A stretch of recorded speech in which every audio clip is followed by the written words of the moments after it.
kipekee kabisa kumshukuru sana mwenyekiti wetu wa Chama cha Mapinduzi wilaya ambaye pia ni katibu wetu kwa kutuongoza mema toka tarehe 27 na tarehe 28, lakini pia tulifanya kikao cha kamati ya siasa ya wilaya kujadili kuchambua taarifa hii ya utekelezaji wa wilaya.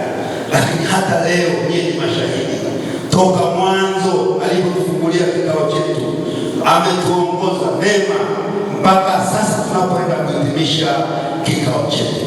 Kipekee kabisa naomba nitumie nafasi hii kukushukuru sana na kupongeza sana mwenyekiti wetu wa Chama cha Mapinduzi wa wilaya. Hakika unatosha, umeweza kuimba, unaweza kucheza, hatimaye umetuvusha salama tumaliza kikao chetu salama. Lakini pili, naomba nitumie nafasi hii kumshukuru sana na kumpongeza mwenezi wetu wa Chama cha Mapinduzi. Mimi nafahamu wakati nikiwa katibu wa CCM wa mkoa, mkono wangu wa kushoto lazima awepo mwenezi, ndiye mshauri namba moja wa mwenyekiti. Naomba nitumie nafasi pekee kabisa kukupongeza sana kwa namna unavyomshauri mwenyekiti wetu, ndio maana anaendelea kufanya kazi nzuri katika jiji letu, katika wilaya yetu ya Mbeya. Lakini mwisho kwa umuhimu, naomba nipongeze sana kamati ya siasa ya wilaya. Mimi naomba nitumie nafasi hii kuwapongeza sana. Toka mwanzo wa ziara yetu kwenye kikao chetu, wameendelea kutuhoji, kutushauri, kutuelekeza, kutuongoza. Mkiona haya mambo haya yamefanyika ni kwa sababu ya uongozi wao, kwa sababu wao kwa mujibu wa katiba ndio wenye jukumu kwa niaba yenu na kusimamia serikali yetu ya wilaya. Kwa kabisa naomba nitumie nafasi hii kuishukuru na kuipongeza sana kamati ya siasa ya wilaya. Lakini pia nitumie nafasi hii kumpongeza na kushukuru sana meya wetu wa jiji la Mbeya. Mzee wangu, mimi nakupongeza sana. Wewe ni msikivu, wewe ni mnyenyekevu, lakini wewe ni mtu mwema.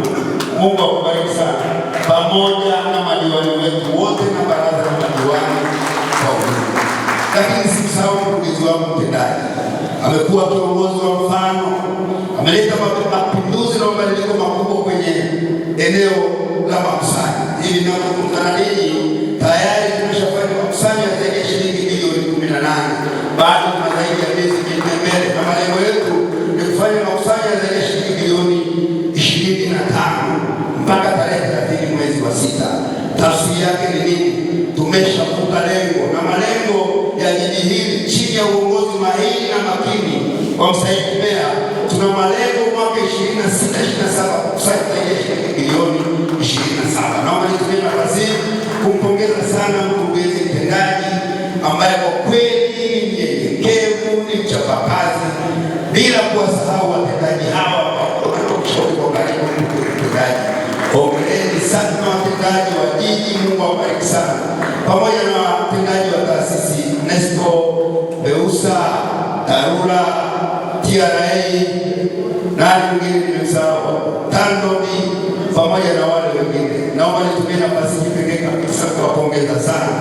Mnanisaidia sana Mheshimiwa Rais wa Jamhuri ya Muungano wa Tanzania. Mwisho kwa umuhimu, kwa niaba ya wananchi wa wilaya ya Mbeya, wa jiji la Mbeya, naomba nitumie nafasi hii kumshukuru sana rais wetu mpendwa Daktari Samia Suluhu Hassan. Kama sio yeye, haya yote yasingewezekana katika jiji letu la Mbeya. Ametuletea fedha nyingi sana, ametuletea miradi ya kimkakati.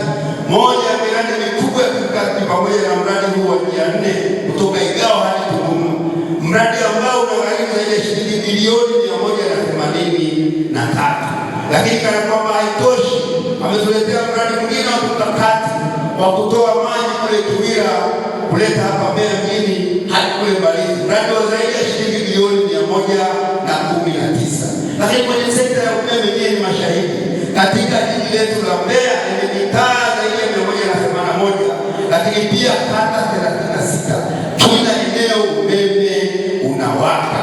Kwa niaba ya wananchi wa wilaya ya Mbeya, kwa niaba ya watumishi wote wa jiji la Mbeya, naomba nitumie nafasi hii